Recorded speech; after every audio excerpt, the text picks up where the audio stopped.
These are some of the things that we have done with our understanding that presenting the gospel, which is our core mandate, includes ensuring that the lives of our people be enhanced. And so these are some of the achievements we've had. I'm sure it hasn't been an easy road, and you've experienced and encountered many challenges. Tell us about some of these things. Again, the early forebears of our dear church.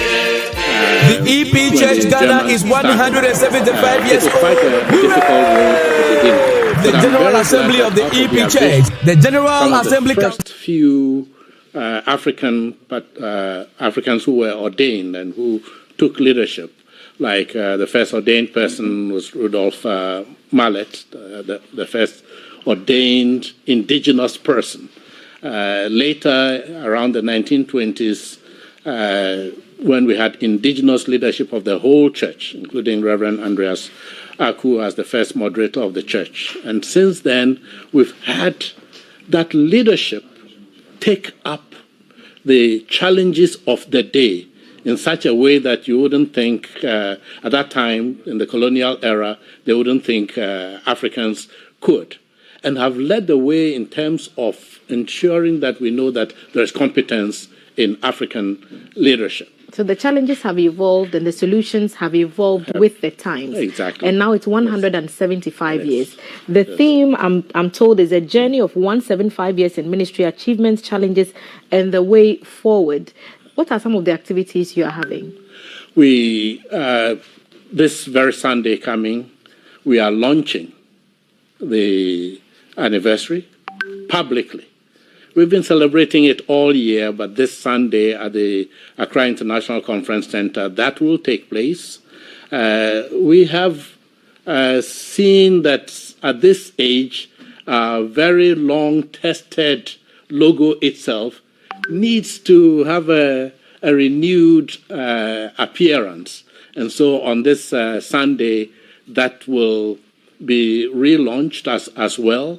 We'll be ensuring that people are aware of what I call this gentle giant the EP Church has done, because most of the things we've achieved have been on the quiet side. Many people don't actually know.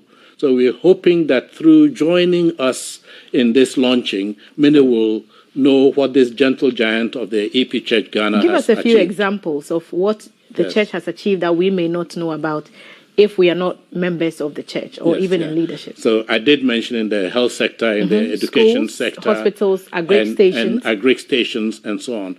We have also contributed much personnel to the development of this nation. One would not want to boast much about the fact that many members of the EP Church have, out of the faith that they've been nurtured in the EP Church, contributed in many national positions in our nation.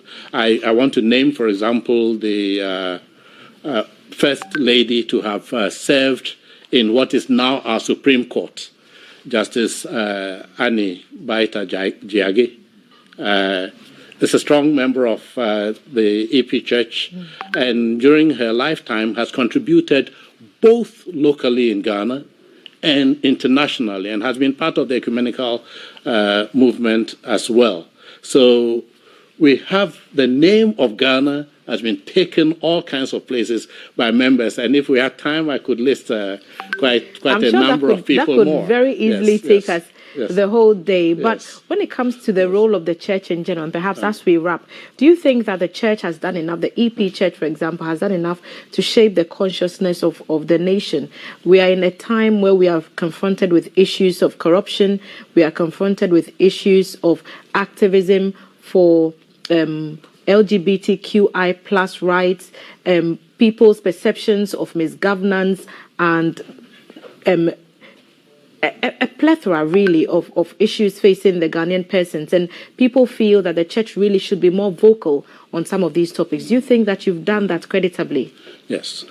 No, thank you very much for that question, because indeed the church is also there as an instrument in the consciousness and the conscience of the nation. And when the country is going well, the church pats whoever is leading at the back. But when things are challenging, it is the role of the church to speak and speak out forthrightly and clearly. I believe through the years, the church has done that. And not only in terms of saying it out in public. I've called ourselves the gentle giant because even behind the scenes, whatever we do in terms of challenging any government of the day, using channels available to us, the successive moderators of our church, like the current, the Right Reverend Lieutenant Colonel BDK Agbaku, has been on record to have challenged some of the things going on. You mentioned specifically some of the LGBTQ plus issues.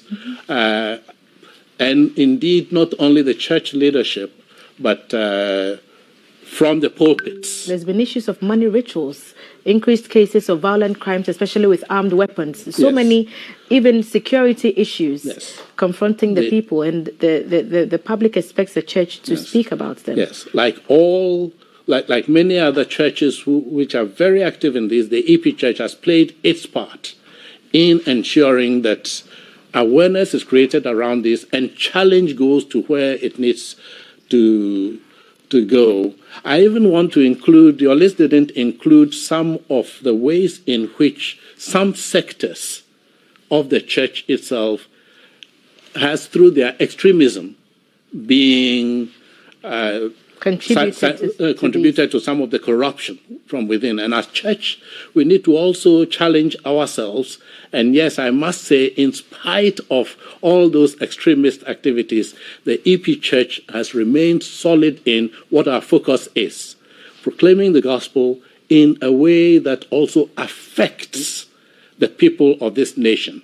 I do want to indicate one more thing around this.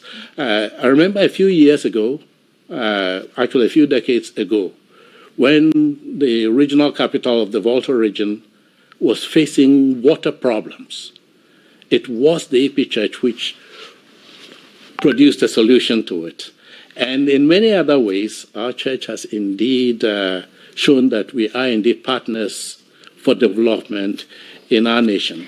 I pray that all of us continue to watch out for all these activities. When you asked, we're going to have the big celebration mainly in November with a float from Accra to Peki, with a Deba of chiefs and the Christian people of Ghana. We expect there to be a big celebration around then. We'll also have some media events in September, as well as a public lecture. We'll look forward to being present at all those events. Thank you, Reverend Doctor, for inviting us to 100 years of your ministry and the opportunity to hear 175 years, and giving us an opportunity to listen to the achievements and how you've overcome the challenges in that ministry. Thank you for making the time. Reverend Dr. Setri Nyomi is a senior clergy of the Evangelical Presbyterian Church, Ghana. He's been here to invite me and all of you to the 175 anniversary of the EP Church. The launch is this Sunday at the Accra International Conference Center. Big celebrations expected in November with a Deba and a float, and also a lecture in the making. We'll also expect some media engagement, and we'll keep you posted as to what happens on that front. And here on GTV Breakfast, we are wrapping up the show for today. Tomorrow we'll be back with the Friday edition, and we'll be very happy to be going into the weekend. Enjoy the rest of our programs on GTV. We'll be linking up to our guys on the ground.